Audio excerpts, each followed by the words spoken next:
Ilchot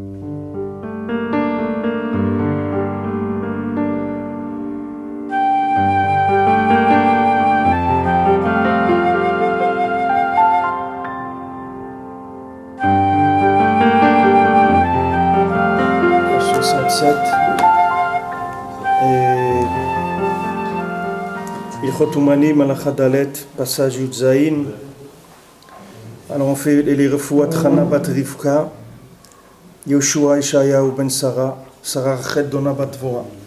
Maintenant les Nishmat Aaron Smadja, Itzri Kamselem, Mira Sharf et Yosef Fardouk. Et la Tzachat Kolam Israël Bezat Hashem, que tout l'homme Israël, chacun il trouve son zivoug, chacun il trouve à se marier, chacun il monte en Eretz Israël, qu'il ait une maison facilement et que chacun puisse venir à Ouman faire Tikkun HaKlali au moins une fois dans sa vie, Bezat Hashem. Alors hier on a vu qu'est-ce qu'on faisait à Sukkot, on prenait les quatre minimes de quatre sortes des plantes et des fruits qu'on fera en Sukkot, qui est le hétrog, le loulav, le hadas, la myrte et la feuille de saule, on les met ensemble. D'accord? Parce que maintenant on a dit que du moment où à Sukkot il y a une ouverture, c'est-à-dire une possibilité de voir le bien, puisqu'on s'est chargé en Kedusha pendant la période de Rosh Hashanah, de Yom Kippour, on s'est chargé en positif. Alors maintenant on peut rapprocher des gens qui sont très loin, donc on va unir toutes ces espèces-là qui représentent les quatre façons de voir la Torah, comme Rebbe l'a rapporté, ici Rabbi Nathan il a dit dans l'écouté à la Chot de Elisha ben Abouya, Acher, et on a dit Ben Azai, Ben Zoma, et Rabbi Akiva, Ben Azai, Ben Zoma et Acher. On rassemble toutes ces notions-là de manière à ce qu'il y ait une possibilité de voir le bien. Valken ata achar Rosh Hashanah v'yom Kippurim shemidgabrim ha'avalim v'hanefashot de Kedusha. Voilà maintenant.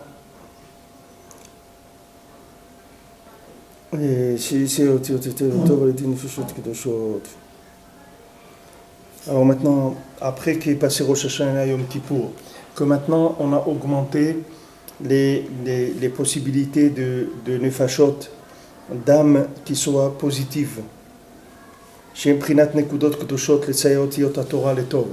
sont maintenant des façons de mettre les voyelles dans les lettres de manière à ce que les mots, ce soit que des mots positifs. Ça va réparer toutes les quatre sortes de gens. Qui sont les quatre qui sont rentrés dans le Pardes.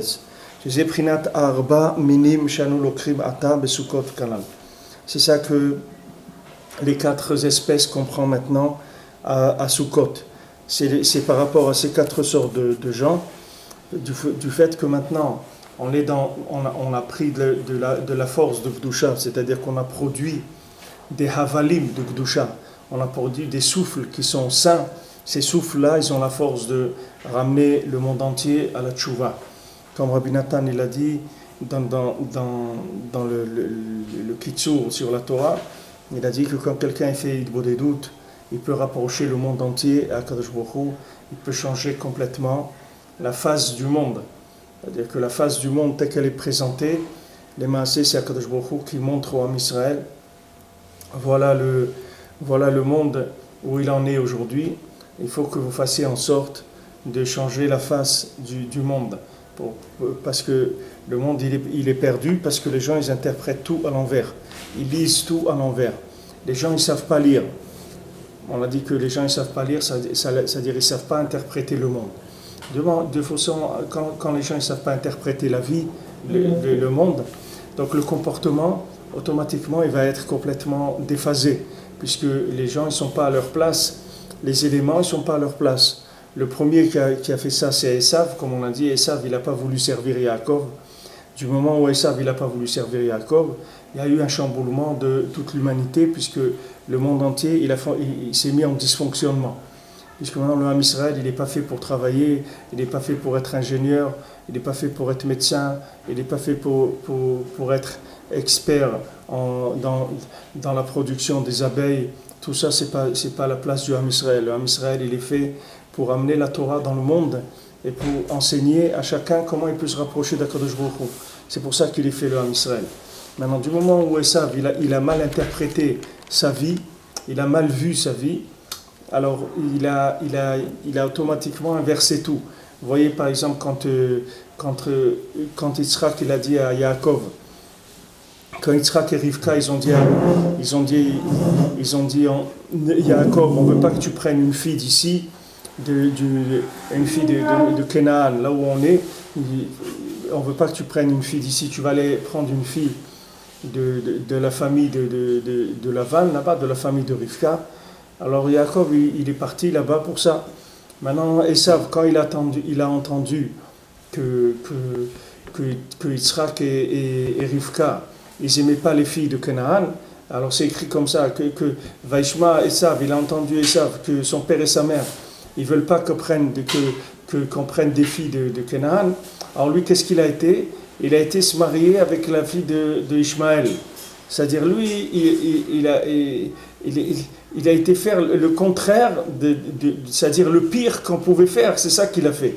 C'est-à-dire, il aurait été mieux qu'il se marie avec une fille de Canaan que plutôt qu'il aille se marier avec une fille de Ishmaël. Parce que Esav et Ishmaël, qu'est-ce que ça a donné? Ça a donné Amalek. C'est Amalek qui est né de ça. Mais pourquoi maintenant ça a été comme ça? Parce que Esav, il ne savait pas lire. Esav, ça veut dire il ne savait pas lire? Ça veut dire que c'est quelqu'un qui ne savait pas interpréter la vie. Il ne savait pas, il entendait quelque chose. Il disait, j'ai compris. Donc qu'est-ce qu'ils ont dit? Il ne faut pas se marier avec une fille de Canaan. C'est ça qu'ils ont dit. Ok. Donc alors, il ne faut pas se marier avec une fille de Canaan. Alors je vais aller prendre une fille qui n'est pas de Canaan. Voilà, j'ai fait ce qu'ils ont dit. Puisqu'ils ont dit à Yaakov, on ne veut pas que tu prennes une fille d'ici, de Canaan. Donc voilà, j'ai fait ce que mes parents y pensaient. Mais ce n'est pas vrai. Parce que eux, ils lui ont dit, on ne veut pas que tu prennes une fille d'ici, mais ils lui ont dit une fille d'où il fallait prendre. Mais ça, lui, il n'a pas compris ça. Ça, il n'a pas déduit. Parce qu'il ne sait pas lire, et ça. Il ne sait pas lire, ça veut dire qu'il ne sait pas interpréter la vie. C'est ça le problème des gens, c'est que les gens ne savent pas lire. Si les gens ils savaient lire, alors ils auraient fait leur valise et ils seraient montés en Israël depuis très très longtemps déjà. Mais les gens ils ne savent pas lire. Comme il a dit notre ami, voilà, il y avait des affiches que déjà en France il y a 25 ans. Il dit la France, je l'aime ou je la quitte. Alors notre ami il a vu ça, il a dit alors je la quitte. Il est parti, il a acheté ses billets, il a pris sa famille, il est parti. Parce qu'il a lu quelque chose. Quand il a lu, il a lu, c'est-à-dire il a compris qu'est-ce que ça veut dire.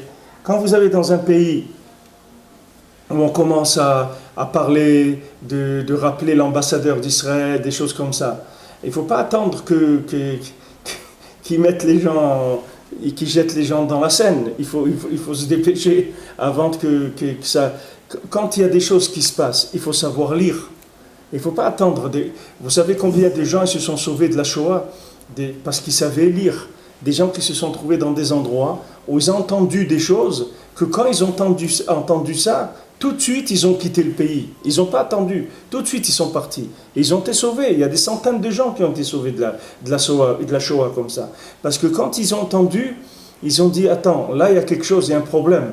Si on parle comme ça aujourd'hui, ça veut dire que c'est grave. Donc il faut partir. Il ne faut pas rester là. Il faut partir. Il ne faut pas attendre qu'est-ce que les gens ils attendent. Dans la vie, c'est la même chose. Il appelle tout le monde, il vient, fais Shabbat, fais ça, marie-toi, fais ce qu'il y a à faire, etc. Comme j'ai dit Shabbat, là, j'étais à Ranana, je le dis, maintenant vous avez dépassé 50 ans, Admé Avesrim, etc.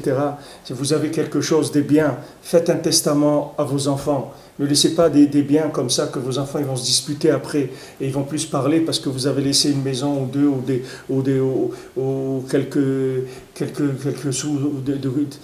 Vous avez dépassé 50 ans, ça y est, on ne sait pas quand ça va venir. Jusqu'à 120 ans, mais on ne sait pas. Mais quelqu'un il doit voir un petit peu ce qui va venir. Combien de centaines de familles se sont détruites après la mort des parents parce qu'ils ont commencé à se disputer sur l'héritage. Alors que c'est très simple, il suffit d'aller chez un avocat, de faire un testament, et dire voilà, on a 4 enfants, on partage en 4 tout ce qu'il y a, ça et ça et ça et ça, et c'est tout, c'est tranquille. Après, les enfants, même s'ils ne sont pas très contents, s'il y en a un qui pensait qu'il allait avoir plus que l'autre, mais comme c'est une décision des parents, ils l'acceptent, ils ne vont pas s'en vouloir, c'est pas l'autre qui lui a pris, c'est les parents qui ont décidé comme ça. C'est des choses qu'il faut faire, il faut savoir ces choses-là, tout le monde le sait, et pourtant les gens, c'est rare les gens qui vont faire ça. La plupart des gens, ils pensent qu'ils vont rester là au moins 2000, 2500 ans. Ils ont le temps encore de voir les choses venir, etc. Comment ça va se passer, ils ont pas... Maintenant, il y a une limite dans le monde. Qu'aujourd'hui, il n'y a pas beaucoup de monde qui arrive à 120 ans. Donc ça y est, quand la personne elle dépasse 50, il faut qu'elle s'occupe de ces... Ça, c'est une de savoir interpréter la vie. Il faut savoir lire dans la vie. Il ne faut pas attendre que les situations, elles amènent la personne à subir les situations. Il ne faut pas subir les situations, il faut les devancer. Quand on voit que ça y est, c'est pas possible, alors c'est pas possible, c'est tout. Il faut faire ce qu'il y a à faire. Il ne faut pas attendre qu'on nous mette devant des faits accomplis, parce qu'après c'est beaucoup plus difficile. Il faut avancer. Rabbeinu, il avait ce Rav Ram qui était un banquier, et il est rentré une fois chez Rabbeinu. Rabbeinu lui a dit, je voudrais que tu deviennes un mendiant. Et alors lui, c'était un banquier, il était un millionnaire. Alors, il s'est sauvé et il n'est plus revenu chez le Rebbe. Alors maintenant, comme le Rebbe lui a dit qu'il voulait qu'il devienne un mendiant, alors le Rebbe, il savait pourquoi il lui a dit ça. Alors Béhémet, il a perdu tout son argent, toute sa fortune, et il est devenu un mendiant. Alors après, quand il est devenu un mendiant, il est venu chez le Rebbe. Alors le Rebbe lui a dit, Avram Mélé, qui est-ce qui avait raison? Qui est-ce qui avait raison? Tu vois que tu es devenu un mendiant. Mais le Rebbe lui a dit, si tu m'avais écouté quand je t'ai dit, tu aurais été un mendiant, mais bechavod. Parce que tu aurais dit, c'est pas moi je ne suis pas un mendiant, moi je suis un banquier, mais j'ai un rave qui m'a dit de devenir un mendiant. Donc maintenant, moi je fais ça parce que j'écoute le rave. C'est pas moi. C'est pas la vie qui m'a amené à ça. C'est que moi j'ai une noblesse, je le fais par noblesse parce que j'ai écouté le rave. Le rave il m'a dit de laisser de devenir un mendiant, donc j'ai laissé ma fortune et je suis devenu un mendiant, mais c'est pour écouter le rave. Donc la personne elle a une dignité, elle a un honneur. Au contraire, c'est tout à son honneur qu'il ait fait ça. Mais maintenant qu'il est devenu mendiant par la force des choses, c'est pas du tout la même chose. Donc tous les problèmes des gens, c'est uniquement que les gens ils savent pas lire. Les gens ils n'entendent pas, ils savent pas lire, ils n'écoutent pas ce qui se passe. Ils savent pas les messages, ils savent pas les traduire. Mais quand maintenant on entend des choses, il faut savoir qu'il y a un Ratson Hashem. C'est pour ça que les choses elles sont comme ça. C'est pas parce que celui-là il est méchant ou l'autre il est... C'est qu'il y a une volonté d'Akadosh Baruch Hu. C'est une expression de la volonté d'Akadosh Baruch Hu. Donc il faut se mettre en place par rapport à ça. Alors c'est pour ça qu'après Sukkot, que maintenant on a reçu beaucoup après Yom Kippour, et Rosh Hashanah, qu'on a reçu beaucoup d'âmes positives, alors on a une possibilité maintenant de voir beaucoup plus clair, puisque les mots ils vont être beaucoup plus lisibles, puisqu'il va y avoir des âmes positives qui vont faire voir clair dans le monde. C'est sûr que si on avait maintenant Moshe Rabbeinu, s'il était là maintenant, vivant à côté de nous, ça aurait été beaucoup plus facile pour ceux qui voulaient, parce que même à l'époque de Moshe Rabbeinu, 80% des gens ils voulaient pas. C'est pas parce qu'il y avait Moshe Rabbeinu que les gens ils voulaient. Il y en a 80% qui voulaient pas. Mais ceux qui voulaient, alors ils ont trouvé un guide. Rabbeinu dit dans les Sichot Haran, il dit il va venir un déluge d'hérésie dans le monde. Il va dire que toutes les montagnes, elles vont être recouvertes par la mer. Il dit c'est un déluge d'hérésie. Les montagnes, ça veut dire les plus grands cerveaux du Ham Israël, les plus grands cerveaux de la Torah, les plus grands rabbanim, ils vont être noyés dans l'hérésie. Et Rabbeinu dit à quoi ça sert que je le dise? Ça sert à rien parce que ça va venir. À quoi ça sert que je le dise? C'est comme si vous dites à quelqu'un, voilà, tu vas rentrer dans un poteau. Et maintenant, il ne peut rien faire, il va rentrer dans le poteau. Alors, à quoi ça sert qu'on lui a dit? Alors, Rabbeinu il a dit, je le dis pour ceux qui vont lutter, pour ne pas tomber dans cette déluge d'hérésie, qu'eux, ils vont savoir qu'il y a un Rav qui l'a dit, qui l'a prévu. Alors ça va les renforcer. Il va dire, oui, ce n'est pas quelque chose qui est nouveau. Et Rabbi Nachman, il a prévu. Il sait qu'il va se passer ça. Il sait qu'il va y avoir qu'il va y avoir même des gens qui sont dans la Torah qui vont perdre la tête et qui vont mal parler. Vous avez aujourd'hui des gens qui sont des rabbanim et tout, qui sont des balei tchouva. Eux-mêmes, c'est des balei tchouva quand ils étaient jeunes. Et ils étaient en train de faire la Dolce Vita, ils étaient dans la fiesta de ce monde. Et maintenant, ils ont fait tchouva et ils ont appris un peu la Torah. Et ils font des cours et tout, ils se permettent de dire des choses, de mépriser des anciens de la Torah ou des tzadikim et tout. Alors, parce que c'est des gens qui ne savent pas où ils sont, c'est-à-dire ils ne se voient même pas où ils sont. S'ils savaient où ils sont, ils se cacheraient, ils auraient honte. Ils auraient honte. Et dans l'Olam Haba, les gens, on les met à leur place, chacun va voir où il est. Chacun va voir Bémet où il est, et chacun va voir qu'est-ce qu'il devait. Au moins, si quelqu'un il a des choses dans sa tête, au moins il ne doit pas ouvrir sa bouche pour dire du mal sur des gens, ou mépriser des tzadikim qu'il y a eu dans le monde, des gens qui ont fait pour le Ham Israël des choses extraordinaires. Les gens ils viennent, ils parlent, ils disent des bêtises. Il faut faire attention, parce que chacun il doit se mettre à sa place. Maintenant, il y a un déluge d'hérésie. Les gens, ils se noient. Avant, il y avait le déluge de Noach. C'était un déluge qui était matériel. Ça noyait les gens physiquement. Mais aujourd'hui, c'est le même déluge, mais il n'est pas physique. C'est un déluge idéologique. C'est un déluge de pensée. Ce n'est pas un déluge d'eau. C'est un déluge d'idées. Il y a des idées qui viennent et qui noient les gens. Les gens, ils ont des idées complètement fausses. Ça ne vient pas de eux. C'est des idées qui sont envoyées dans le monde et qui sont des idées de folie, d'hérésie, qui noient les gens. Les gens, ils se noient là-dedans. Et pour résister à ça, il faut chercher Moshe Rabbeinu. Aujourd'hui, Moshe Rabbeinu, il est là. Moshe Rabbeinu, aujourd'hui, il s'appelle Rabbi Nachman de Breslev. Il a dit, je suis là, je suis avec vous, mais il faut me chercher. Il faut me chercher. Même à l'époque de Moshe Rabbeinu, il fallait le chercher, puisqu'il y a 80% qui sont restés en Égypte. Donc ça veut dire que ce n'était pas tellement évident. L'affaire de Moshe Rabbeinu, ce n'était pas une évidence tellement grande, puisqu'il y a 80% des gens qui sont restés en Égypte. Donc il y avait quelque chose qui marchait pas, qui n'était pas tellement évident. Aujourd'hui, c'est encore moins évident que ce que c'était à l'époque de Moshe Rabbeinu.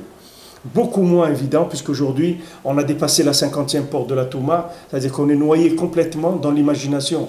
On est noyé dans le dimionote, mais complètement. C'est-à-dire c'est n'importe quoi, c'est-à-dire c'est n'importe quoi. Vous avez des juifs qui pensent n'importe quoi. Si vous lisez des forums ou des trucs, vous allez voir ce qu'ils ont les gens dans leur tête, mais c'est incroyable, c'est n'importe quoi, c'est mamache n'importe quoi. On est noyé, le monde il est noyé là-dedans. Les gens qui ne cherchent pas le tzaddik, qui se battent pas, qui ne font pas un effort pour venir à Ouman, à Oshana, pour essayer de faire les tzod de Rabbeinu, le Tikkun HaKlali tous les jours, ou l'Aïd Bodedut tous les jours, ou étudier Shulchan Aruch, ce que le Rebbe il a dit, et d'étudier les Sfarim de Breslev tous les jours, ces gens-là, il faut qu'ils sachent qu'ils vont être noyés complètement.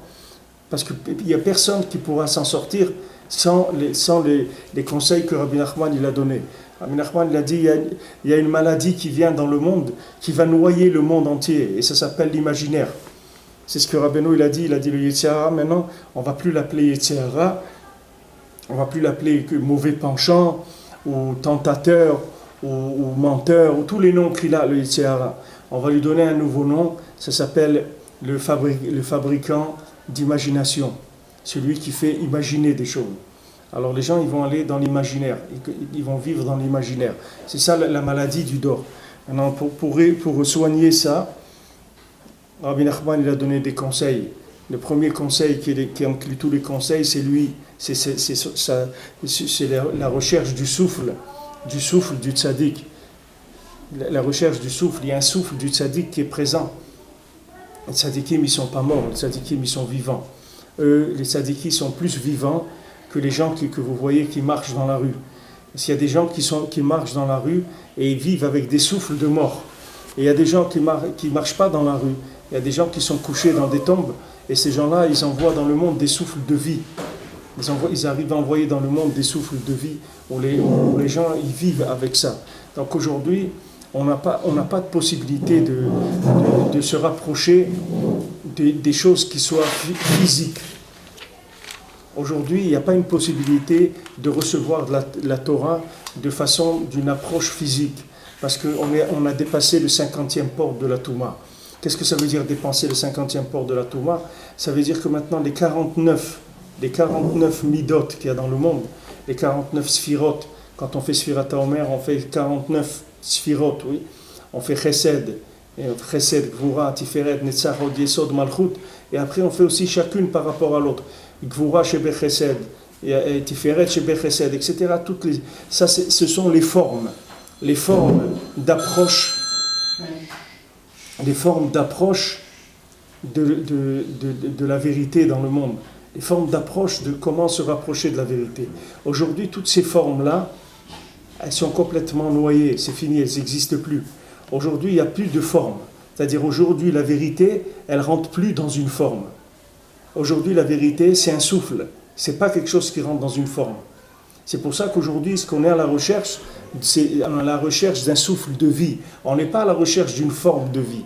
Aujourd'hui, il faut que vous sachiez qu'il n'y a aucune forme du judaïsme qui va vous satisfaire.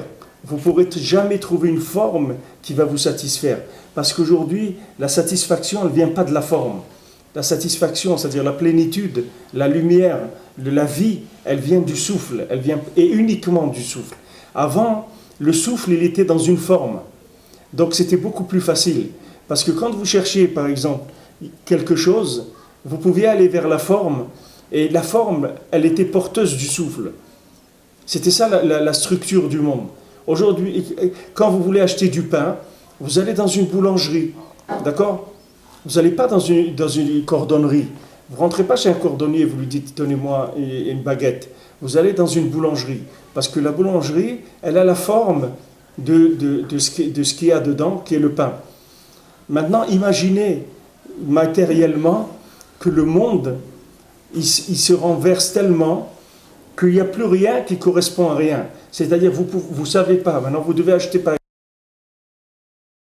exemple un médicament, vous ne savez pas où ça se vend. Ça peut se vendre dans une cordonnerie, ça peut se vendre dans une épicerie, ça peut se vendre dans un magasin qui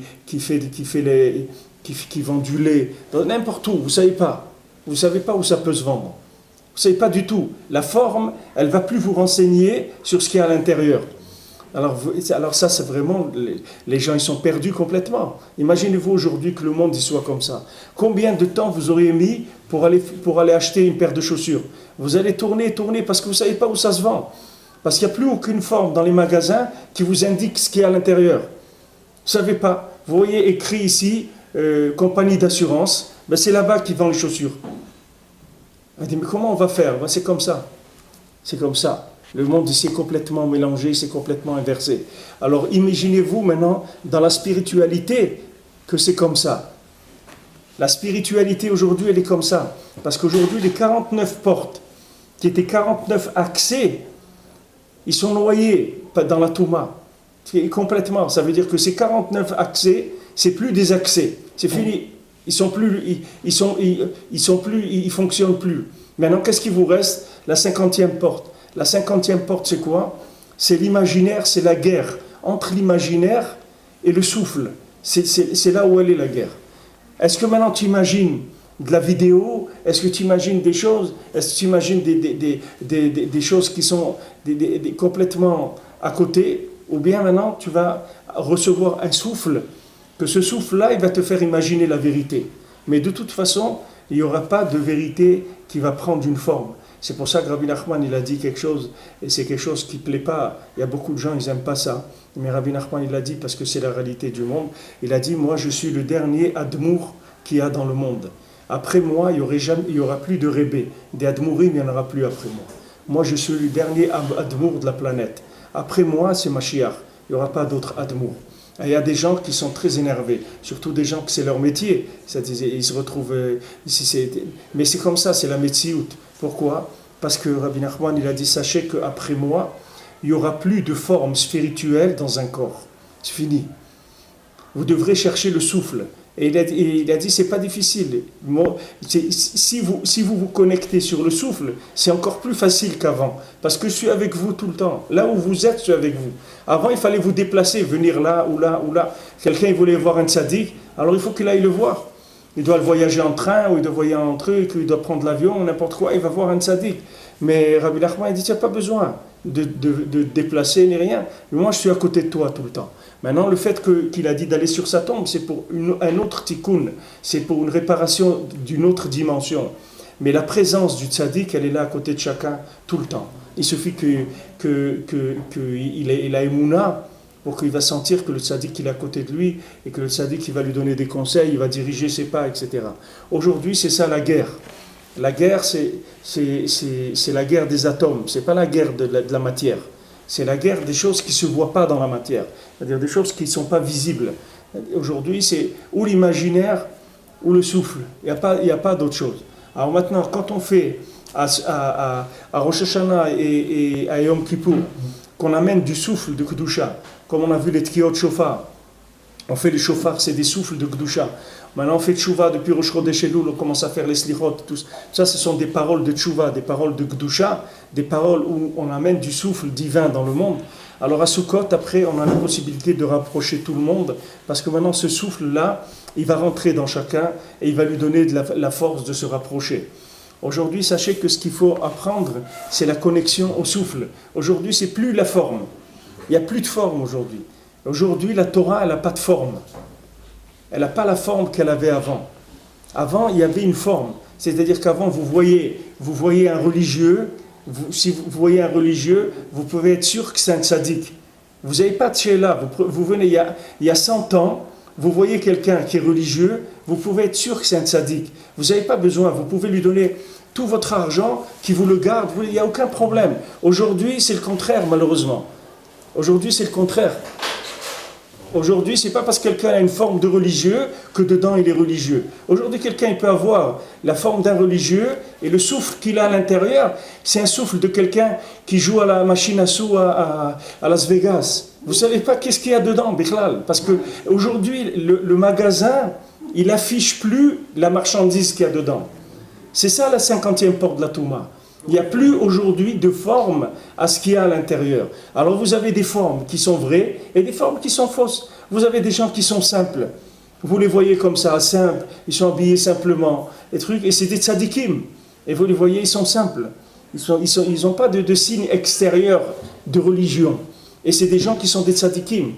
Et ils n'ont pas de signe extérieur. Et vous avez des gens qui ont des signes extérieurs de super religieux. Et c'est des gens à l'intérieur, ils n'ont rien du tout. Ils sont complètement dans un autre monde. Leur tête, leur cœur, il est dans un autre monde, complètement. C'est ça la définition de la 50e porte de la Touma. C'est-à-dire que l'habit, il ne correspond plus à ce qu'il y a dedans. Avant, vous aviez une forme. Tant qu'il y avait les 49 portes, qu'on avait même une porte des 49, alors vous savez que telle chose, ça y est, par exemple, vous preniez avant Eretz Israël. Vous allez trouver, avant en Eretz Israël, il y a 100 ans, vous allez trouver en Eretz Israël les plus grands endroits pour les homos, des choses dans le monde. Vous allez trouver ça en Eretz Israël. Ça n'existait même pas, c'est pas Shayar, Bichlal. La forme de l'Eretz Israël, jamais quelqu'un, il serait venu en Eretz Israël faire des choses comme ça. Aujourd'hui, non. Aujourd'hui, vous avez ici, en Israël, le top de toutes les poubelles du monde, vous pouvez le trouver en Israël aussi. Pourquoi ? Parce que même la forme, Israël, elle veut plus rien dire par rapport au souffle qu'il y a dedans. C'est-à-dire que vous allez trouver dedans la plus grande Kedusha et vous allez trouver la plus grande Touma. Parce qu'il n'y a plus de... La forme, elle ne renseigne plus. L'emballage, il ne renseigne plus sur ce qu'il y a dedans. C'est ça la maladie de la génération.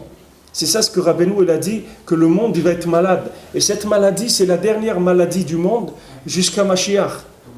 Il n'y aura pas une autre maladie. C'est la dernière maladie jusqu'à Mashiach. Et le dernier médicament et le dernier médecin que Hachem il a envoyé, c'est Rabbi Nachman pour réparer le monde. Donc maintenant, quelqu'un il va voir, s'il se rapproche du Rebbe, si quelqu'un il va voir que ce que le Rebbe dit, c'est quelque chose qui va aider chacun à trouver un souffle de vie, à trouver comment, dans toute cette mélasse-là, comment il va s'en sortir. Comment il va faire ?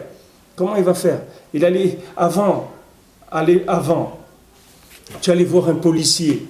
Normalement, chez un policier, tu étais censé voir quelqu'un qui représente la loi et l'ordre, oui, c'est comme ça. Voilà, maintenant à Marseille, ils ont pris un groupe entier de policiers qui étaient des trafiquants. C'est-à-dire, qu'est-ce qu'ils faisaient quand ils attrapaient des trafiquants de drogue ? Ils leur prenaient la drogue et ils la revendaient. Ils ne savaient plus quoi faire avec l'argent. Ils faisaient des millions d'euros. Et ils ne savaient même pas comment les mettre sur leur compte et tout, parce que c'est des salariés. Donc vous avez aujourd'hui, et c'est pas un. Si c'est un, on peut dire le pauvre, il a perdu la tête. Mais c'est des groupes de gens. Donc vous voyez, c'est pas quelque chose qui est individuel. C'est un phénomène, c'est une maladie du monde. C'est pas pas que ces gens-là, ne croyez pas que c'est des gens qui sont plus méchants ou moins méchants que d'autres gens. C'est qu'il y a une maladie dans le monde. Si quelqu'un il a une maladie, vous n'allez pas lui dire il est méchant et tout. Il est malade, c'est tout. Maintenant, aujourd'hui, il y a une maladie de l'imaginaire. C'est pas parce que quelqu'un il est habillé en policier que c'est un policier. Il peut être habillé en policier et c'est un trafiquant de drogue. Mais il est habillé en policier. Maintenant, son bureau, c'est un bureau de police. Il est là, il va, il met des PV, il arrête des gens, des trucs, etc. Mais lui, c'est un trafiquant de drogue. C'est de ça qu'il a son argent. Vous ne pouvez pas vous baser sur une forme. Je vous explique ça parce que c'est pas pachout de comprendre ça. Mais si quelqu'un il cherche, il va comprendre ce que ça veut dire. Quelqu'un qui cherche la vérité, il va comprendre comment il s'est buté dans des formes. Et quand il est rentré à l'intérieur, il n'a pas trouvé. Comment quelqu'un il cherchait, il avait des chaussures qui ne marchaient pas, il cherchait une cordonnerie, il a cherché, quand il est arrivé à la cordonnerie, il a dépensé son argent, il a donné de l'argent aussi pour la cordonnerie et tout. Et quand il arrive, on lui ouvre la porte de la cordonnerie, il dit, venu pourquoi? Il dit, je viens ranger mes chaussures. Et il dit, monsieur, vous êtes trompé, ici on fabrique du chocolat en poudre. Il dit, ah bon? Il dit, oui, il dit, alors vous ne savez pas où je peux aller? Il dit, vous pouvez aller où vous voulez. Ça peut se trouver partout, ça peut se trouver nulle part. Allez-y, à vous débrouillez-vous, je ne peux pas vous renseigner. Si je vous dis où ça se trouve, je vais vous mentir, je ne sais pas. Je ne sais pas. Ouais, combien de gens ils ont cherché la vérité, se sont butés sur des choses qui les ont complètement retournées. Ils ont vu des choses qui les ont complètement écartées. Et pourtant, c'est des gens sincères, ils voulaient venir le judaïsme et tout. Qu'est-ce qu'ils ont trouvé? Des formes qui les ont complètement éloignés. Alors ceux qui cherchent, eux, quand Rabbi Nachman il a parlé, ceux qui cherchent, ils vont comprendre ce que ça veut dire. Eux, ils savent ce que ça veut dire, cette chose-là. Et eux, ils savent que maintenant, de chercher le souffle de vie du tzaddik, c'est quelque chose qui est indispensable. Ce n'est pas un luxe. On n'est pas en train de parler de Kabbalah ici. Ici, on est en train de parler pour vivre, c'est tout. On n'est pas des kabbalistes, on est des gens qui cherchent à vivre, c'est tout. En connexion avec Hachem et en étant nous-mêmes, sans perdre notre tête, sans arriver à éduquer nos enfants, à faire ce qu'il y a à faire dans ce monde, normalement, dans des normes qui tiennent la route. Et pour ça, on a besoin d'un souffle de vie. Sinon, on ne peut pas y arriver. Alors, j'ai eu très de Rabbi Nathan, il disait Prina, Tanenouim, Shimenanim, Be'arba Minim, les Koraba Ruchot Haolam, Nala le Mata. Et c'est ça maintenant les mouvements qu'on fait, les balancements qu'on fait avec le loulav. On fait dans les quatre, pardon? Ouais, qu'on fait dans six directions. Les quatre directions cardinales, et en haut et en bas. Kikar, Ananouim, Hem Ba'avir. Parce que maintenant, tous les mouvements qu'on fait avec le loulav, c'est dans l'air qu'on les fait, oui. Qu'est-ce qu'on fait avec le loulav? Quand vous bougez le loulav, vous avez vu quelque chose, qui s'est passé quelque chose? Rabbi Nachman, il dit quand on écrit avec un stylo, alors vous écrivez deux fois, vous écrivez sur le papier, vous écrivez dans l'air aussi, parce que l'autre côté du stylo, il écrit, quand vous faites un Aleph, alors l'autre côté du stylo, il écrit Aleph aussi, mais il a écrit Aleph dans l'air.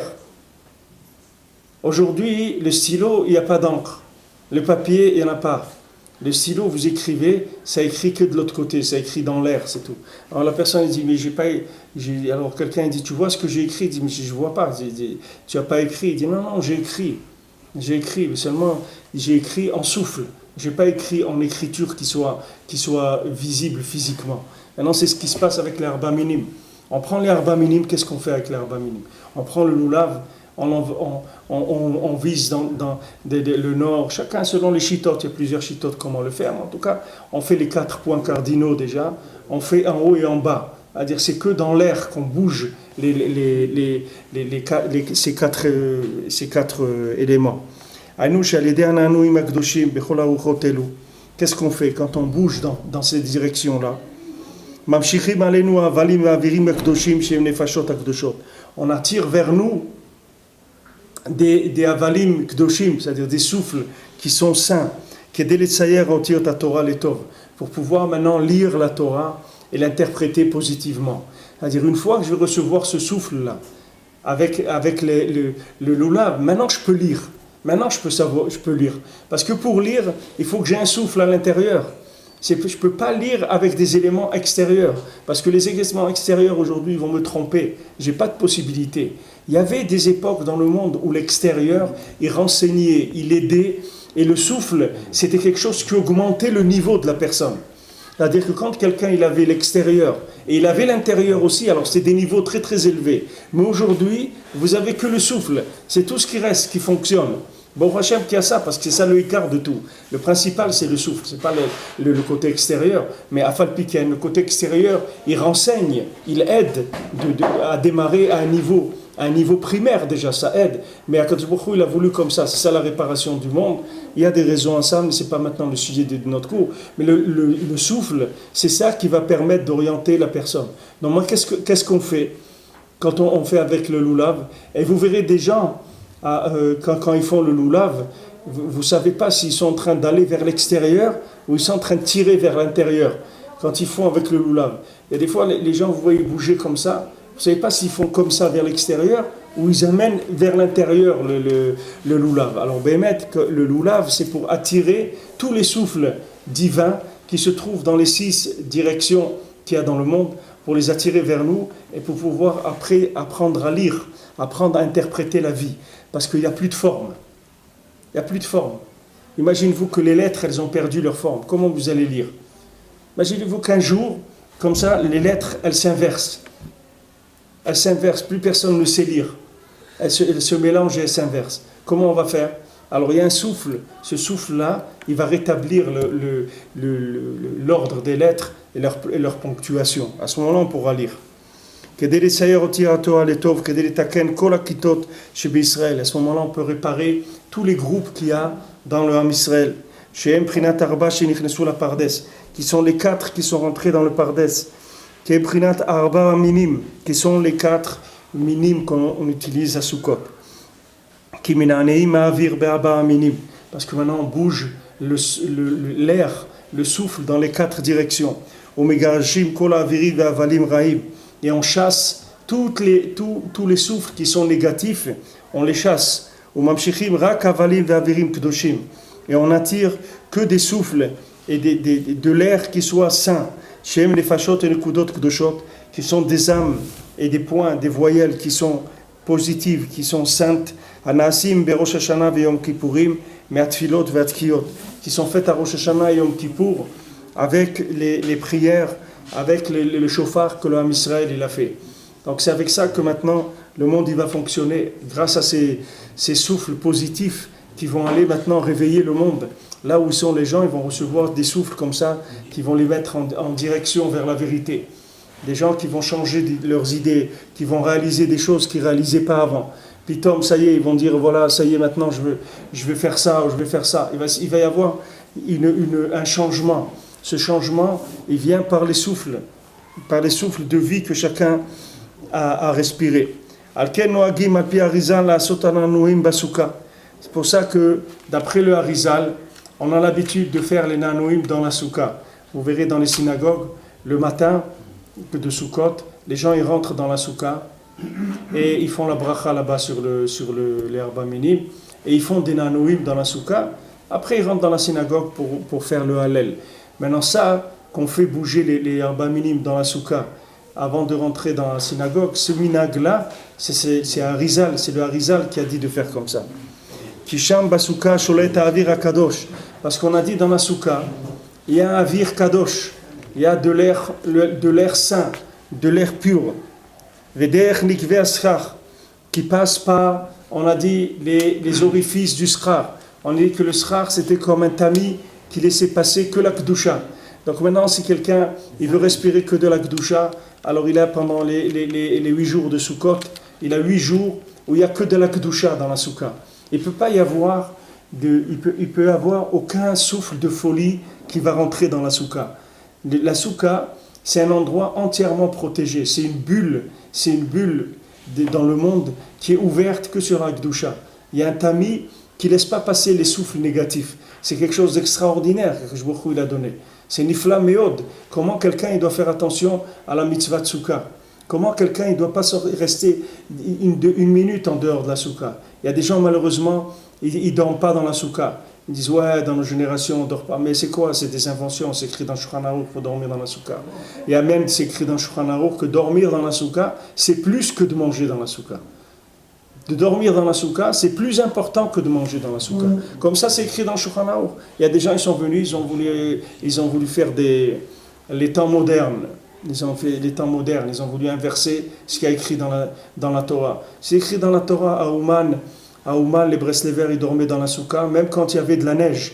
Il y avait la neige qui descendait ils dormaient quand même dans la souka. Parce que quelqu'un qui sait qu'est-ce que c'est la souka, il ne va pas laisser une seconde la souka. Parce qu'il sait qu'il est dans la même chose que les gens ils vont dans les centres aérés pour respirer de l'air pur.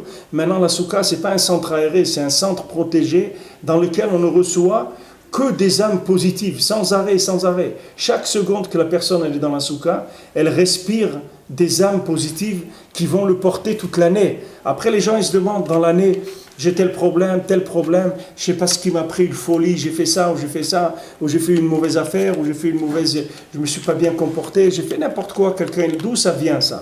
Ça vient qu'il n'a pas assez chargé en énergie positive. Donc il se tourne dans la rue, il va pour ses affaires, il va travailler, etc. Et là-bas, il respire des vents de folie, des choses qui l'emmènent. Maintenant, si lui, il est chargé en positif pendant la souka, donc il peut attaquer son année, il n'a pas de problème. Il est blindé, il a plein en lui des neshamot, kedoshot, des choses qui sont saintes et fortes, qui lui permettent de vivre son judaïsme là où il va, il n'a aucun problème. C'est plus quelqu'un, vous allez l'influencer, qui va tomber, vous lui dire, bon, viens manger dans un restaurant qui est pas cachère, c'est pas grave, qu'est-ce qu'il y a? Pour une fois, c'est pas qu'est-ce qui va t'arriver une fois, c'est pas grave, non? Je te parie, même tu rentres manger non cachère, tu vas voir qu'après tu vas rester pareil, tu vas pas mourir. Et les gens, ils se laissent tenter, les pauvres. Ou des gens leur proposent de travailler pour le Shabbat, on dit voilà, on a un bon poste pour vous, vous allez gagner 100 000 euros par mois, mais il faut travailler Shabbat. Et des gens, les pauvres, ils sont en train de joindre les deux bouts, c'est difficile pour eux. Alors ils disent, bon, peut-être on peut essayer des fois un petit peu, de faire une fois comme ça, ils se laissent tenter. D'où ça vient cette tentation? D'où ça vient cette faiblesse? Cette faiblesse, elle vient du fait que la personne, elle n'est pas assez, la batterie, elle n'est pas chargée. Comme la batterie, elle n'est pas chargée, alors maintenant, il n'y a pas de possibilité de lutter contre les souffles négatifs. Mais si quelqu'un il a chargé sa batterie avec des souffles positifs, alors maintenant, il va arriver à lutter toute l'année. Alors cette mitzvah de souka, c'est une mitzvah nifla, où quelqu'un il se remplit sans arrêt, chaque seconde dans la souka. C'est pour ça que Béhémet, c'est quelqu'un, il peut ne pas bouger de la souka du tout. Tout le chag de la souka. Il ne bouge pas, il reste dans la souka depuis le premier jour jusqu'à le dernier jour. Il reste dans la souka tout le temps, il ne sort pas de la souka. Parce que c'est dommage, parce que maintenant, tout ce que vous allez charger les batteries pendant la souka, vous ne pourrez pas les charger à un autre moment. C'est ce qui se passe pendant Soukot, ça se passe nulle part pendant l'année. C'est impossible. Comme c'est écrit que Yaakov, il a fait pour son bétail, son menu bétail, il a fait la souka, les miknéou, Soukot, il a fait pour son bétail, menu bétail. Son menu bétail, c'est les gens qui sont faibles, les gens qui n'ont pas de force. Alors, il a fait une souka. Alors il dit ici qu'on peut rapprocher tout le monde avec la mitzvah de souka. C'est pour ça, comme on a vu avant, qu'on amène 70 korbanot pour les 70 nations à Soukot. Parce que le fait que nous on chargeait à ce moment-là en énergie positive, en souffle divin, donc on peut rapprocher tout le monde, il n'y a aucun problème. On peut remettre tous les gens à l'endroit. Mais si nous, on n'a pas la force, la détermination, alors on ne peut pas mettre... Vous savez, j'ai vu je sais pas ce que j'ai vu écrit hier, un article, ils ont dit que tout ce qu'ils ont fait les nations là, de dire voilà, on va reprendre notre ambassadeur et tout, ils voulaient uniquement tester le premier ministre israélien, est-ce il était sûr de lui dans ses positions. Et quand ils ont vu qu'il était sûr de lui, alors ça y est, ils voulaient voir s'il est sûr de lui. Ils voulaient tester son degré de détermination. Vous vous rendez compte? Regardez ce qui se passe dans le monde. Regardez ce qui se passe dans le monde. Et lui, il leur dit, moi je vais construire, et je vais construire encore. Et Jérusalem, c'est pas la peine d'en rêver, parce que c'est même pas d'en parler, ça n'existe pas de donner Jérusalem. Maintenant, qu'est-ce qu'ils veulent entendre ça? Ils entendent ça, ils sont tranquilles, donc on cherche un autre plan. Celui-là, on l'a terminé, puis on va chercher autre chose. Alors on va dire, voilà, peut-être on va prendre prendre par exemple une partie des Champs-Élysées, on va les envoyer là-bas. Alors on va dire, on ne peut pas, c'est déjà 3/4, c'est plein déjà avec des Palestiniens. Et il dit, ben ça rien, vous allez vous serrer, vous allez nous faire de la place. Il faut chercher un autre plan en tout cas, parce que celui-là il ne marche pas. Pourquoi maintenant, d'où elle vient cette détermination? Cette détermination, elle vient de la mitzvah Tsouka. Si quelqu'un maintenant, il a respiré de la Kedusha pendant Sukkot, on ne va pas lui proposer des bêtises. Parce que les bêtises qu'on va lui proposer, il va lui dire, ça ne m'intéresse pas. Ça ne m'intéresse pas, tu m'excuses, mais moi, ça ne m'intéresse pas. On avait ici, à la Shalom Meir et à Bachou Nifla, qu'on avait ici. On n'a pas eu le srout qu'il est resté avec nous, que il a décidé autrement, mais c'était un Bachou Nifla, comme ça, quel Bachou, un tzaddik, comme ça. Il n'y a rien, vous ne pouvez pas lui dire. Il avait des amis qui lui disaient, viens à la piscine, viens faire du tennis. Il ne savait pas, il dit, moi, ma vie, c'est Chatzot, étudier la Torah et tout, c'est ça que j'aime. Ces choses-là, ça ne me dit rien du tout. D'où ça venait, ça? D'où ça vient, ça? Que quelqu'un, en été, il est en vacances, sa yeshiva, elle lui dit, voilà, tu as quelques semaines de vacances, au lieu d'aller se promener, de jouer au ballon, un truc, qu'est-ce qu'il fait? Il fait encore plus, il dit, enfin, je vais pouvoir servir Hachem comme moi j'ai envie. À la yeshiva, on sert Hachem que 10 ou 12 heures par jour, moi je vais le servir 18 heures par jour maintenant, parce que c'est les vacances, c'est-à-dire on est libre. Donc maintenant, je vais enfin pouvoir faire Avodat Hachem comme je veux. C'est-à-dire, je vais sortir la nuit à la forêt, je vais aller avec les Breslev dans la forêt la nuit, etc. Je vais faire Avodat Hashem. Voilà, c'est ça les vacances pour lui. Pourquoi? Parce que c'est quelqu'un qui est chargé en souffle divin. Donc maintenant, quand il a du temps de libre, il va pas aller. Les gens, ils ont du temps de libre, ils vont faire des bêtises. C'est pourquoi? Parce que les gens, ils vivent la Torah par contrainte, ils ne vivent pas la Torah par souffle divin, par amour. Donc quand ils entendent le libre, vous allez voir, voilà, c'est ça qu'ils aiment. Quelqu'un, il va jouer au ballon. Quand il a du temps de libre, ça veut dire, voilà, sa tête, c'est un ballon qui est dans le ballon. Voilà où elle est sa tête. C'est ça, sa tête. C'est quand il a du temps de libre, c'est ça qu'il va faire. Mais quelqu'un, maintenant, que quand il a du temps de libre, il va choisir d'étudier des choses qu'il n'a pas le temps d'étudier, ou de faire des prières qu'il n'a pas le temps de faire, etc. C'est quelqu'un qui est blindé en énergie divine. Et cette énergie divine, on peut la prendre à Sukkot. Sukkot, c'est un moment nifla pour prendre cette énergie divine. Il faut se concentrer, c'est pas maintenant le Zman, maintenant c'est Hanouka, mais il faut essayer de s'en rappeler pour quand ça va venir Bezrat Hashem la mitzvah Tsouka. Alors cette Souka-là, ça va aider. C'est pour ça que la Souka, c'est une ségoula pour Eretz Israël. La Souka, c'est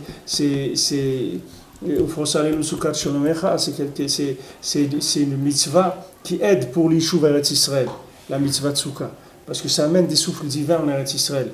Et ne croyez pas que maintenant les dirigeants qu'on a, s'ils prennent des décisions, ne croyez pas que c'est de leur faute ce qu'ils font. C'est uniquement des gens qui sont le résultat des souffles qu'il y a. Il y a des souffles. Si maintenant on attire des souffles divins plus, alors vous allez voir que les dirigeants ils vont avoir automatiquement des décisions qui sont en accord avec la Torah et pour le bien du Ham Israël. Et si maintenant il n'y a pas assez de souffle de vie, alors les gens ils sont faibles. Ils vont vivre par rapport aux autres. Ils vont se placer par rapport aux autres. Ils vont dire non, il faut être bien avec tout le monde. Il y a quelqu'un qui a dit c'est pas bien de continuer à construire et tout, parce que si vous continuez à faire ça, que vous n'écoutez pas les Américains et les Européens, la prochaine fois quand vous voudrez vous défendre et que vous leur demanderez l'autorisation, eux aussi ne vous donneront pas l'autorisation. Regardez dans quoi quelqu'un, sa tête, où elle peut être. Mais c'est notre faute, pardon. Ouais. C'est notre faute. Qu'est-ce qui est notre faute? Il n'y a rien qui est notre faute. Quand ils sont partis et que Moshe il a transmis à Yoshua, il a envoyé des messagers pour voir comment ça se passe, comment on peut, machin. Ils se sont rencontrés 31, dans cet endroit-là, ils ont rencontré 31 rois. Et voilà, on ne vous renvoie pas, c'est à nous, Hachem nous a fait, on ne vous renvoie pas, il y a de la place pour vous. Ils ont dit non, on vous fait la guerre, on va vous buter.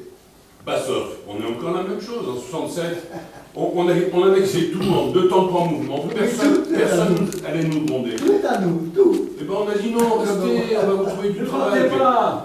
Mais non, mais on va partager le gâteau. Soyez d'accord avec moi. Vous savez, d'accord. Monsieur Cohen, je ne peux pas être d'accord avec vous. 30 parce siècles qu'on va le après, faire. on n'a pas changé, on a les mêmes maladies avec tout ce qu'on a Mais Pardon. Si, le peuple a changé. Monsieur Cohen, Monsieur Cohen, Monsieur Cohen, vous êtes plus à la place des nations. Vous êtes Je ici. vote pour M. Cohen. Vous êtes à Yerushalayim et à Kodesh. Moi, je vote pour M. Cohen. Vous dites la même chose, mais vous n'êtes pas au même endroit. Vous n'êtes pas rendu compte que le train il a bougé, il s'est déplacé depuis. Que ce que vous parliez le Shabbat à la synagogue à Paris, maintenant vous êtes en train de le dire à Yerushalayim. Il y a quand même, ça a changé, d'accord? Alors ça veut dire que le train il avance. Il avance. Vous ne faites pas de soucis, il y a quelqu'un qui s'occupe de nous. Nous, il faut produire uniquement de la matière première. La matière première, c'est ouvrir la bouche et dire du positif, c'est tout. Dire des mots de prière, dire des mots de Torah, dire du positif sur le Ham Israël, avec sa bouche, c'est tout. Et plus vous en produirez, et plus il va se construire l'homme qui va pouvoir enfin prendre des décisions sans tenir compte de quoi que ce soit, qui va avoir cette force-là. Cette force, c'est une force intérieure, c'est pas quelque chose c'est pas la force physique ni rien, c'est uniquement le souffle. Ne croyez pas que Mashiach, ça va être un Superman qui va mesurer 8 mètres de haut. Mashiach, ça va être un Ben Adam Pachout. Ouais, mais c'est un Chilul Hashem. Pourquoi c'est un C'est Chilul un Hashem? Chilul Hashem pour un Kadosh Baruch Hu, de voir son peuple comme ça, déchiré, jeté à droite à gauche. C'est un Chilul Hashem pour lui. Ouais. Alors qu'est-ce que vous voulez qu'on fasse? Nous on fait ce qu'on peut, qu'est-ce qu'on va faire? Nous on fait ce qu'on peut. Vous pouvez vous réveiller la nuit, faire le Tikkun Chatzot et demander à Kadosh Baruch Hu de reconstruire sa maison, parce que ça vous fait de la peine que Hachem il dorme dans la rue, qu'il n'a pas de maison. Alors il y a pour ça Tikkun Chatzot, vous vous levez à minuit, aujourd'hui c'est 11h10, vous levez de 11h10 à 1h10, vous avez la possibilité de consoler Hachem du fait qu'il n'a pas de maison, lui demander qu'il ait l'amabilité et la gentillesse de reconstruire sa maison. C'est tout ce qu'on peut demander. Qui ne compte pas sur nous, parce qu'on est des bras cassés, c'est des pieds nickelés du début jusqu'à la fin, un il s'appuie sur l'autre. Les bornes, ils s'appuient sur un aveugle. Ils ne savent pas que le premier de la ligne, c'est un aveugle. Et tous, ils s'appuient sur lui, ils disent non, on a confiance. Il va nous amener là où il faut. Les gens, ils ne savent pas où ils vont. C'est pas... Akadosh Baruch Hu, il peut nous sauver. C'est que lui qui peut nous sauver. Par le mérite des tzadikim, c'est tout, nous, on ne sait rien. On ne sait rien du tout ce qui se passe avec nous. On ne sait rien du tout. On ne sait rien. On ne comprend rien. On peut pas. Aujourd'hui, sachez que vous ne pouvez pas interpréter ce que vous voyez, parce que c'est ininterprétable. Vous ne pouvez pas comprendre ce que vous voyez. Mais par contre, ce que vous pouvez faire, c'est que vous pouvez utiliser la vie comme un exemple de ce qui est écrit dans la Torah. Ça, oui. C'est-à-dire, si vous étudiez quelque chose dans la Torah, maintenant la vie, c'est une histoire qui va vous illustrer ce qui est écrit dans la Torah. Ça, vous pouvez. C'est-à-dire, si vous vous concentrez sur la Torah, ou vous prenez la Torah comme étant ça, la vérité, ensuite vous allez trouver des exemples. Qu'est-ce que c'est les exemples? C'est ce que vous vivez tous les jours. Des exemples sur ce qui est écrit dans la Torah. Mais comprendre ce qui se passe, vous ne pouvez pas comprendre. Vous ne pouvez pas comprendre. Vous ne pouvez rien comprendre du tout. Regardez le monde, comment il bouge. Regardez l'Égypte, ils ont fait un truc, regardez. Qu'est-ce qui va ça tourne dans tous les sens. Il n'y a rien. Il n'y a pas de... On parle ici de, je ne sais pas, ils sont 20 millions, je crois, de gens là-bas. C'est un grand pays. C'est Non, pas... 90 millions. Combien? 80 millions. 80 millions. Près de 100 millions, pas loin. 100 millions, vous vous rendez compte, 100 millions, moi je crois que c'était 100 millions. C'est pas le Luxembourg. Hein. Ouais, c'est 100 millions. Et regardez ce qu'ils font, regardez comment ça... Il n'y a pas de truc. Ça bouge d'un côté et d'un autre, il n'y a aucune stabilité. Aucune stabilité. Vous avez des dirigeants de pays, regardez, ils disent une chose, après le lendemain ils disent non, c'est pas tout à fait ça ce que je voulais dire. Ben, ce que je voulais dire, c'est le contraire. Ah bon, heureusement hein, alors ils disent des choses, mais ils tâtent le terrain.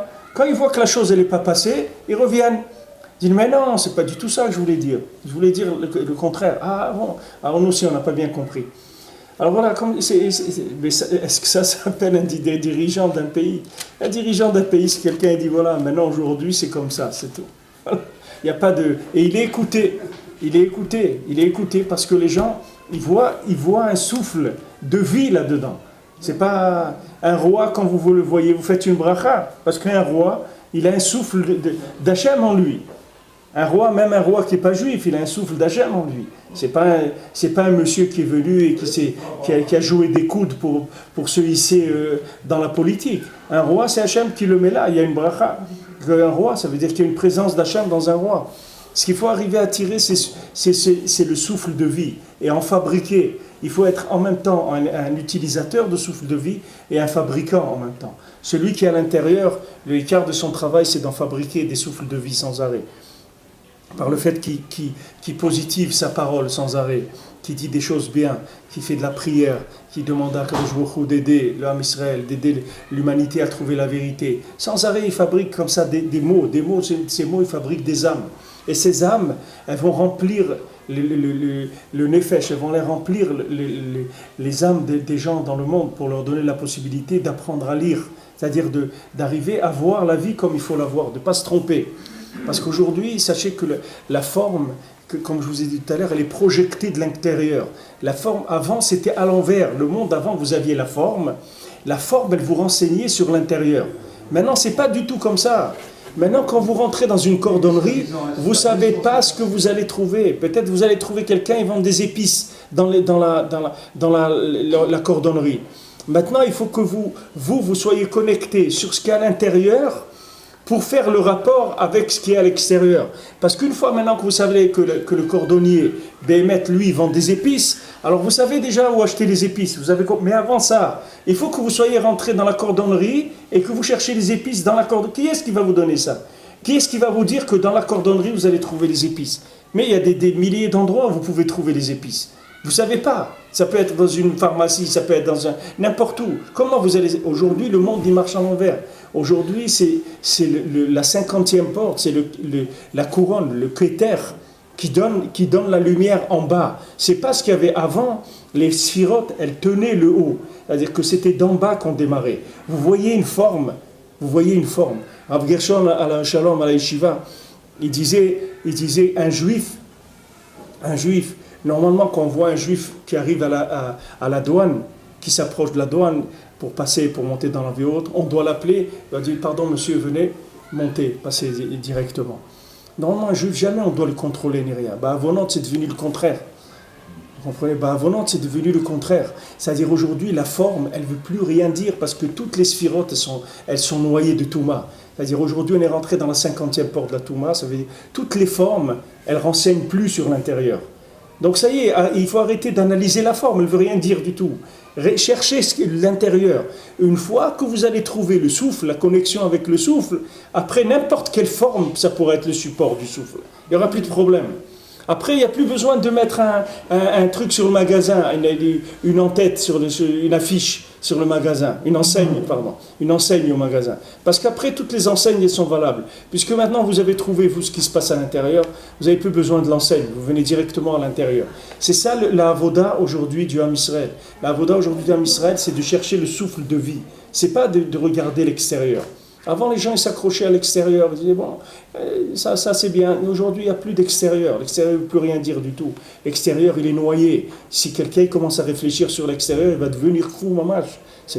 Il peut devenir complètement fou, il peut perdre la tête. Il ne faut pas regarder l'extérieur. L'extérieur, aujourd'hui, ne peut pas vous renseigner sur ce qu'il y a dedans. Aujourd'hui, regardez dans un endroit, est-ce qu'il y a un souffle de vie, c'est tout. S'il y a un souffle de vie, allez-y. S'il n'y a pas de souffle de vie, n'allez pas. Même si c'est un endroit qui a l'air super. Dans Sipurim Asiot, quand il cherche la princesse, il va dans un endroit, il voit un palais, Nifla, où il y a de la musique, où il y a des mets, où il y a un roi extraordinaire, des gens, tout ça, c'est beau, c'est magnifique, etc.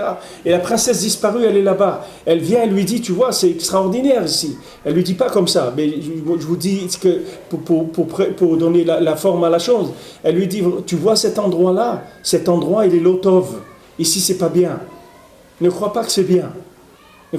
Comment il trouve la princesse après? Avec un souffle, avec un vent. C'est un vent qui va le porter et qui va l'amener au château en or, avec la montagne en or avec le château en pierre précieuse. C'est un souffle qui va l'amener. Il va aller voir celui qui dirige tous les animaux. Il va lui dire, tu sais pas s'il existe une montagne en or avec un château en pierre précieuse. Il lui dit, de quoi tu parles? Tu as vu trop de films dans ta vie. Laisse tomber, ça n'existe pas. Il dit, bon, mais si tu veux, je vais demander aux animaux. Il demande aux animaux. L'animal dit, mais ça n'existe pas. On n'a jamais vu ça. Après, il dit, attends, on va demander aux oiseaux. Les oiseaux, peut-être, ils volent dans le monde, ils voient des choses. Il demande aux oiseaux, rien du tout. Alors, il dit, reste tranquille, tu vois, ça n'existe pas ton truc. Après, il demande à tous les vents. Il dit, les vents, ils soufflent dans tous les sens. Peut-être ces vents-là, et les vents, tous les vents, ils viennent, ils disent, non, après il y a un petit vent qui arrive. Ce petit vent-là, il arrive, il est en retard. Il lui dit, alors il lui dit, pourquoi tu viens en retard comme ça? Je vous ai convoqué. Il dit, j'étais en retard parce que je devais amener la princesse disparue sur le château en pierre précieuse qui se trouve dans la montagne au nord. Et voilà, maintenant, lui, regardez toute la vie qu'il a passée, dans quelle misère. C'est une vie entière qu'il a cherché. C'est pas, ne croyez pas qu'il a cherché comme ça 1 an ou 2. Il a cherché une vie entière. Et à la fin, bon, Hachem, il est arrivé un petit souffle comme ça. Et lui-même, il dit, de lui-même, il parle. Il dit, voilà, j'ai été l'emmener là-bas. Ce que tu cherchais toute ta vie, ne crois pas, ça existe. Ça existe, c'est là. Voilà, je t'emmène. Viens, je t'emmène là-bas. Mais c'est un souffle. Il n'a pas trouvé une 4x4 ou un truc. C'est un souffle. Il n'y a pas de forme. C'est un souffle.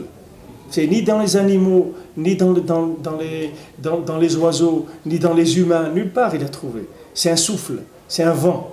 Ce vent-là, c'est lui qui va l'emmener vers la princesse disparue.